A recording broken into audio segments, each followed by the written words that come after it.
Okay, on these leg lifts, these are half leg lifts. The gymnast has to touch your hand or a stick at horizontal, and then they have to touch the bar. They don't count if they don't touch either one of those, and 20 is the max, and only perfect form ones count. So Saber will show about 5 of these the way they need to be. The first one counts. Oh, that one counts. 1, 2, and then after that it's just the halves. 3, 4, 5, and she would keep going that way up to 20. Saber is going to show us the pull-ups. The pull-ups are done in an L. It's 2 points if their feet stay above horizontal and they're perfect form the whole time. Those are 2 points. If their legs bend or separate or the feet drop low, those are 1-pointers. They have to get their chin over the bar to count, and 10 is the max on these, whether they're 1 or 2-pointers. Saber will show a few. 2, 4, 6. Those are the pull-ups. Alright, these are the levers. Cammie's going to show 2-point levers. Her hips have to be leading. Her chin has to be over the bar to start, and she has to touch her quads on the bar to get any points at all. If her hips lead, like Cammie's will, those are 2, and if there's any toes leading through the bottom, those are 1-pointers. So Cammie will show a few 2-pointers. That's 2, 4, touch her quads, 6, and she would do 10 of those to count. Those are the levers. Okay, Kylie will show the rope climb. This is a 12-foot rope climb. If her feet stay above her belly button, then she doesn't get any deductions. With perfect legs together and locked, I start timing as soon as her bottom leaves the panel mat, and I stop the time as soon as her fingers touch that 12-foot mark up there, and then we just subtract the deductions at the end. Kylie will show, and if there are any deductions, I'll say what they are. She lifts her heels and then she goes, and I start the time.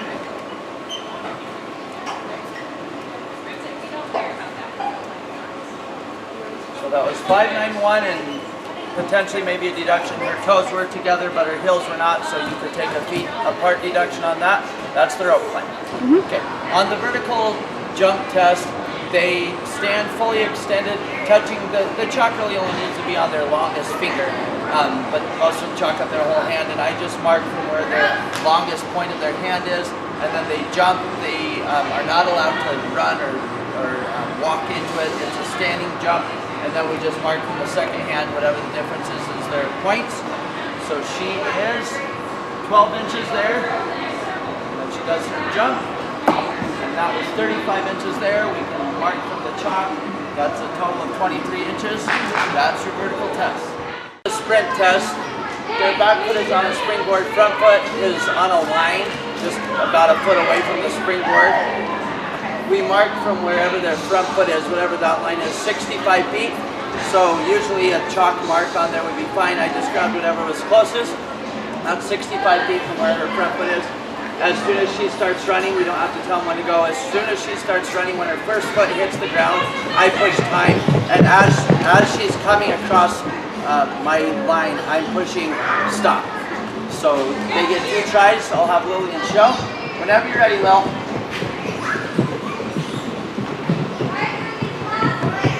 That was 3.06. And so she gets 2 tries, and the best one of the 2 is what counts for the sprint test. This is the new way the push-up is being tested. On a beam, the chin must touch the beam in order to count, and the body must not lose shape from that plank. Go ahead. She pushes. That's 1, 2, 3, and 20 is the max amount you can do. She could rest, not losing body position out of the plank. She would stay there and hold, and then she may continue. No time limit for now. 20 would be max score. They're allowed to go on the beam, the floor, the tile. They can pretty much do it anywhere. But if they do a mistake even one time, closed shoulders, arching the back, legs bend, feet on point. If they do it once, you take the deduction. They can do it as many times as they want after that. It's not per time. It's a one-time deduction. It's a 1-minute handstand, and then we take off the deductions after they've done it. Kylie will show her handstand. I start the time as soon as her feet touch.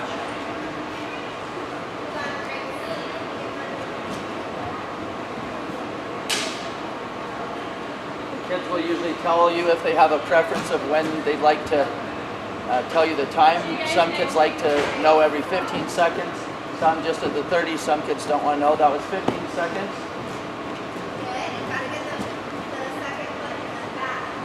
That's the handstand hold. Handstands, Maylee's going to demonstrate just a few. Her feet have to be level with the ground to start, and then her feet have to touch over her head at the ending. It has to be perfect form. If her elbows bend or her knees bend to get up, that doesn't count. Each half of the press is a point, so the way up is 1 and the way down is 1. And 10 is the max on these. Maylee will show a few. So it's with her feet parallel to the floor. 1.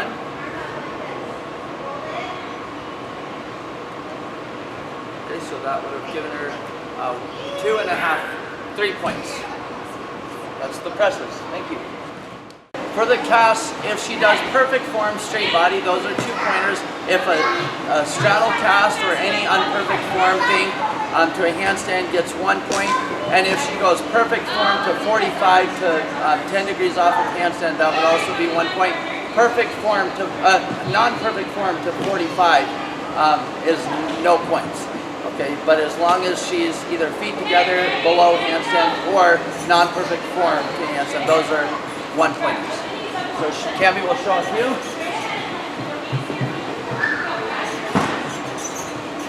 That was a little short, so she would have got 1 perfect form, but less than handstand. That should be at 3. That was 2 points. 5, and she would go up to 10 cast. If she has a fall, the test is over. If she does 3 in a row that don't get any points, the test is over also. And they first do active kicks and then they do holds for each one. Everything is on a scale from 1 to 3. 1 is horizontal or below, 2s are 44 degrees to horizontal, and then 3s are from 45 and above. For the kicks, the active kicks, and then the holds are 45 and above, or 3s from 44 to horizontal, or 2s and horizontal and below, or 1s. So she'll show, and it should look kind of like routine. They always turn towards the beam or the bar. So she'll show how this kick test goes. I'll be saying a few of the scores while she goes. That's a 3. They always swing that back leg, so she pivots her foot to behind and then she swings it from behind. The side ones, they need to kick behind their shoulder. And then for the back ones, they should be swinging that front leg. And they circle the arm to help accentuate the active leg. They don't have to develop into these holds, but for most of the kids it's easier. If there's a form problem, it takes off 1 from whatever the score would have been. The main one is if that bottom leg is bent. The hold should be about 2 seconds. Most of these kids prefer to lift her elevate for like the second second of the hold. And that should be, the chest is allowed to drop it. They should be thinking of it as a needle, not necessarily just a back kick without the chest being able to drop. So those are the kick tests.